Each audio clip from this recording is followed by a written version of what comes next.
विमानतळ सुरू होऊन गेले अनेक वर्ष झाली. हे विमानतळ राज्य आणि केंद्र सरकारच्या अखत्यारीत येतं. परंतु या विमानतळामध्ये मुंबईची सेवा गेले वर्षभर बंद आहे आणि त्यानंतर पुणे, बेंगलोर ह्या सेवासुद्धा हळूहळू बंद होत चाललेल्या आहेत. त्याचबरोबर आज फक्त एक विमान त्या विमानतळावर येतं आहे आणि ते पण ऑन टाईम येत नाही. काही काही वेळेला कॅन्सल होतं आहे आणि ह्यांना विचारणारं कोणच नसतं आणि त्यामुळे अनेक प्रवाशांची गैरसोय होते. आता लोकसभा आणि विधानसभेच्या निवडणुका झालेल्या आहेत. राज्यामध्ये आणि केंद्रामध्ये सरकार तुमचं आहे राणे साहेब. आणि असं असताना आपण खरं तर हे विमानतळ सुरू करण्यासाठी आधी खासदार विनायक राऊत सातत्याने प्रयत्न करत होते. उद्योजींच्या हस्ते या विमानतळाचं उद्घाटन झालं. परंतु त्यानंतर आपण गेल्या 2-4 महिन्यापूर्वी आम्ही बघितलं की एक पत्र दिलं की विमानतळामध्ये विमान सुरू व्हावं म्हणून. परंतु अजूनही हे विमान सुरू झालं नाही. ही आपलं अपयश आपण लपवत आहेत.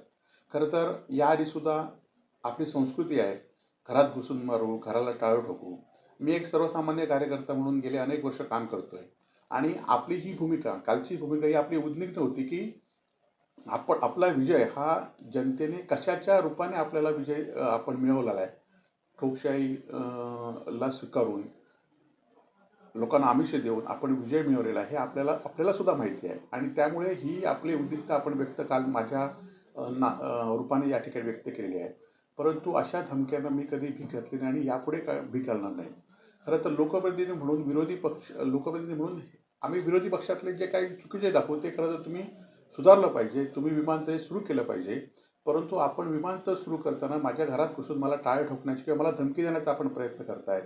खरं तर अशा धमक्यापेक्षा आज विमानतळ सुरू होणं हे गरजेचं आहे. आज लोक सत्ताधाऱ्यांपेक्षा बरोबर विरोधी म्हणून आम्हाला सुद्धा जिल्ह्यातील जनते पर्यटन विचारतायत की विमान तळाबद्दल आपण पत्रकार सुद्धा विचारताय. अनेक वेळा हे प्रश्न निर्माण होत आहेत की विमानतळ असून विमान बंद होत चाललं विमानतळ आणि त्यामुळे विरोधी पक्ष म्हणून आमचं काम आहे आपण लवकरात लवकर विमान मुंबईत जाणारं सुरू करावं म्हणजे टाळ्या लागण्याची ही वृत्तीच होणार नाही. परंतु असं असलं तरी आम्ही विरोधी पक्ष म्हणून सिंधुदुर्ग जिल्ह्यातल्या जनतेला घेऊन आमच्या शिवसैनिकांना घेऊन आपण किती विरोध केला तरी आम्ही शांततेच्या मार्गाने हे विमानतळ सुरू होण्यासाठी जे विरोधी पक्ष म्हणून प्रयत्न करायला लागतील, जिथे आवाज उठवावा लागेल, जिथे टाळं ठोकावं लागेल तिथे आम्ही ते ठोकणारच. एवढं मात्र नक्की. खरंच म्हणजे जे आम्ही वक्तव्य दिलं आहे त्याला अनुसरून आम्हाला काम हे करावंच लागेल कारण लोकांच्या हिताचा प्रश्न आहे. म्हणून कोणी आमच्या घराला टाळं ठोकलं किंवा आम्हाला धमकी दिली तरी हे टाळं ठोकण्याचं काम थांबणार नाही. येणाऱ्या काळामध्ये आम्ही तारीख जाहीर करू आणि विमानतळ मुंबई विमानतळ नाही सुरू झालं तर हे आम्हाला टाळं ठोकावंच लागेल. तर आता आपण बघितलं असाल की सी वर्डला आमचा विरोधक म्हणून विरोध नाही आहे. आता हा सी वर्ड प्रकल्प फक्त जमीन घेण्यासाठी होता. ह्याच्यात आता आपण काही दिवसांनी उघडे पडणार आहोत.